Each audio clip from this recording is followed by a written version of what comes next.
of intelligence, because the thing in itself cannot be rationally beheld. You know, the enzymologist J.B.S. Haldane once said, the world is not only stranger than we suppose, it's stranger than we can suppose. That to me is a dizzying thought, and obviously true. So what we want is a model true to the stranger than we can suppose, but not so alien that there is no emotional or spiritual support in it for the enterprise of being human. How do we do that? How do we inculcate the unspeakable mystery of the transcendental object at the end of time with the mundane nexus of real occasions that happens to be our own existence? To my mind, the answer is it lies in the ability to assimilate paradox. And that means you have to transcend the idea of a closed logical system. You have to live with the idea that there is no intellectual closure. This is, in fact, the door marked freedom. But you've been taught that it's the door marked madness. To live in the light of paradox. Things cannot be, we are taught, both A and B simultaneously. This is Aristotelian logic. A is A. This is as old as thought in the West. But it has to be overcome. And in the felt presence of the moment of immediate experience, it is overcome. The mystery does not lie far. It lies in the immediate moment, in the act, the fact of being. The only time we really confront this is in the psychedelic experience or other moments of extreme epiphany. The model that I have come to wrap around all of this, because I think it's simple and straightforward and it leaves plenty of room for people to add their own filigree, is a dimensional model. God forbid, a mathematical model. But it works something like this. I mentioned earlier that our senses have evolved as a threat detection device and have sort of crunched us down into three-dimensional space. The shaman, wherever and whenever he or she does their shamanizing, the shaman is a person who is able to transcend the dimensional confines of cultural existence. They know more than the people they serve. The people they serve are like children within the game of culture. Only the shaman knows that culture is a game. Everyone else takes it seriously. That's how he can do his magic. I was recently in Australia, and of course Aboriginal culture and shamanism is a topic of great interest down there. And I learned, maybe some of you already knew this, that the term for shaman among English-speaking Aboriginals, of whom there are many, some who have spoken it for several hundred years, or over 100 years anyway, the term for shaman is simply clever fella. And if someone says, I am a clever fella, they are making a professional claim of great weight. But I love that, because it says it all. You know, a clever fella. When I was in the Amazon in my exploring days, we would go up these rivers to these bare-assed folks and to spend time with them. And the people would want to, touch the outboard motors and look at your camera equipment and the butterfly nets and gather around, open-faced, totally innocent. You could always tell the shaman, because first of all, he usually didn't come out to see who was there, even though no one ever came. Even though these people had visitors once every 6 months, the guy who wouldn't come out of his hut for the only event in 6 months was inevitably the shaman. And when you met him, he wasn't interested in your Velcro or your break-apart, glow-in-the-dark little trinkets or any of the rest of it. He was looking straight at you through the eyes outside of culture. saying, what kind of a person are you? Are you a fool or are you a clever fellow? What is your measure? How much of the situation do you understand? How many levels are you simultaneously aware of at this moment? And, looking into the eyes of that sort of person, you either grow or turn away. You have not much choice. So what's happening with the shaman, I think, is he's a hands-on mathematician, a hands-on non-Euclidean geometer. The shaman enters into the quote-unquote chaos of the psychedelic experience and sees that it is not chaos. It is hyperspace. And in it, the adumbrations of the trees of possibility can be followed. One can see who stole the eggs. One can see who cuckolded the chief's nephew. One can see who will die and who will live. One can see how the weather is going to change, and one can know where the game went. And this is not magic, not in that world. It's impossible in three-dimensional space and time. But in fourth-dimensional space and time, it not only is possible, it's inevitable and unavoidable. It's a different kind of way of being with the information.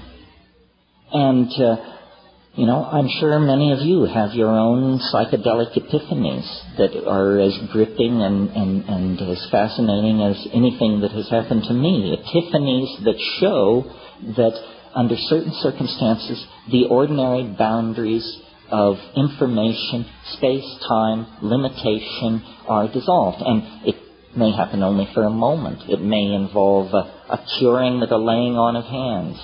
It may involve a sudden insight into a set of complex relationships. It may involve a sudden, unexpected certitude about how a certain event went down that, when checked upon, turns out to be true.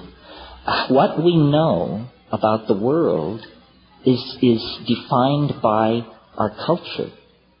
And the way culture does this is through language. You can't know or perceive or appreciate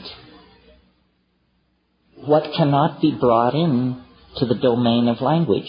You can't publicly know or appreciate these things. You can feel them as the rich contextual embeddedness of your own being, but you can't communicate them.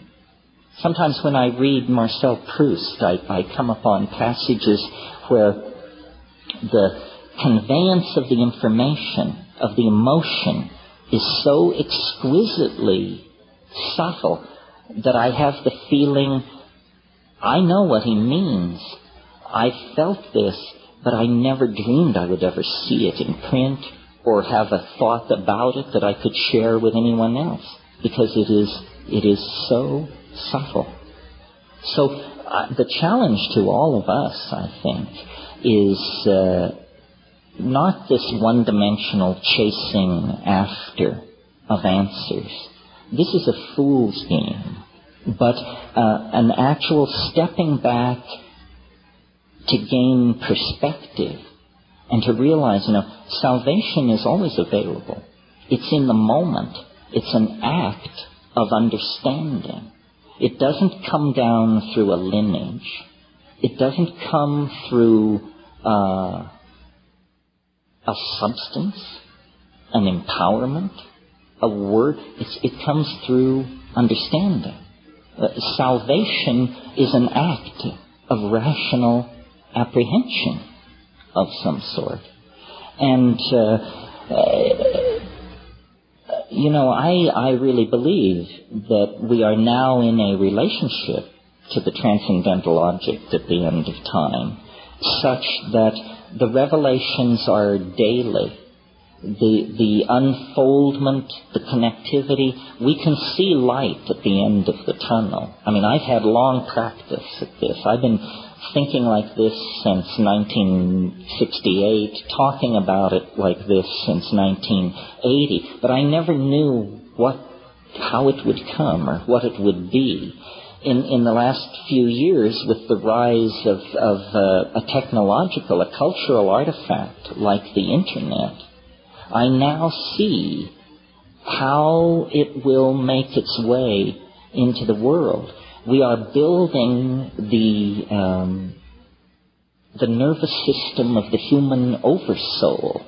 We are individual units operating under social rules that are pushing us ever closer toward dissolving our societies,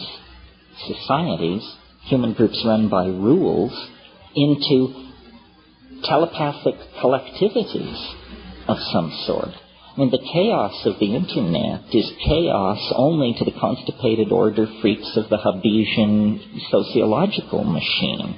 It makes them uncomfortable because they can't find the head, they can't find the hierarchy. But it's head and hierarchy that have distorted and made human institutions so abrasive and uncomfortable for the people who inhabit them.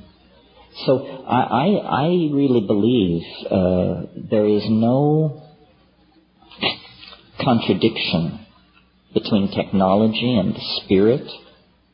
There is no contradiction between the search for intellectual integration and understanding and the psychedelic experience. There is no contradiction between ultra-advanced hyperspatial cyberculture and Paleolithic archaic culture. We have come to the end of our sojourn in matter. We have come to the end of our separateness. This is all very scary. None of us know what it means, but the forces that have been called into being are now beyond the control of any institution or any strategic planning committee or any banking committee. These things have a life of their own. There is a morphological unfoldment occurring on this planet. It is bringing forth some entirely new order of being. We are a privileged part of this. Individually, our hope is to understand and participate in the epiphany. There is no blame. Nothing is off-kilter or wrong or unnatural or artificial. No principle has been betrayed. This is how it is supposed to be. But as it picks up speed, it's going to become more and more frightening as most metaphors fail. And this is why the rise of cults, and why the grasping at ontological straws, and why the whisperings from various corners of the universe have grown to a roar, because we are uncertain. We are not sure. But I think you become sure by connecting to the source. And then what you become for other people is a source of reassurance. The perfect metaphor for understanding this situation is a birth. If you had never seen a birth, and you were rushing about your daily business and suddenly came around a corner and this was happening, as, for example, could happen to you in India or in Africa somewhere, and here you confronted human birth, if you had not been prepared for that moment, you would have a real emotional thing on your hands. It looks like a medical emergency. Blood is being shed, organs are being stretched, there's pleading and groaning and moaning. You have to have your chops very together to look at this situation and say, how wonderful, new life, coming into the world as it has always come into the world. Now, a birth can be simple and easy, or it can be prolonged and tormented. It can be an occasion for joy, or it can end in catastrophe. The key is preparation, understanding, awareness, and a desire to meet the experience in all of its fullness. The birth is coming. The birth is coming. And what it does to the social systems we've put in place, the groaning ecologies that are taking the weight of our billions, what it does to the atmosphere, what it does to the economies upon which you and I depend, this all depends on how educated and enlightened each one of us can make ourselves as the thing moves toward completion. And it's no time for foolishness. And it's no time for rumor mongering, and it's no time for throwing away your epistemological razors and indulging in the spreading of unlikelihoods. It's time to actually pull together. The plants are the pipeline into the Gaian intention. It's just not a coincidence that these plants carry this immense spiritual message. They are the pipeline of Gaian intentionality. We were not out of balance for millions of years, or hundreds of thousands of years of intellectual existence, in which we had humor and song and ribaldry and poetry and horsing around and art and theater. We were not out of balance because our religion involved the dissolving of our cultural values once a week or once a month back into the mysterious mama matrix of primordial being. Once we cut that off, once we began to make it up, or to listen to the most shrill among us make it up, we were lost. That's what we're returning to. Our story is the story of the prodigal son. We left the family farm, the balance, the domesticity, and we made a shaman's journey deep into the heart of matter and of energy, of space and time. We return with gifts, with understandings no shaman before ever had. Quantum physics, fractal mathematics, astrophysics, cosmology, the knowledge of DNA. This is real knowledge, and we shed real blood to obtain it. Now it can be given meaning by being brought under the umbrella of authentic, archaic, human values informed by relationships with psychedelic plants. This is the comfortable future, the hopeful future that lies ahead. To the degree that people turn their back on this, they're going to have a rough time explaining to themselves and their children just what exactly is happening at the end of the 20th century. Okay, that's my rant. Now I want to hear from you.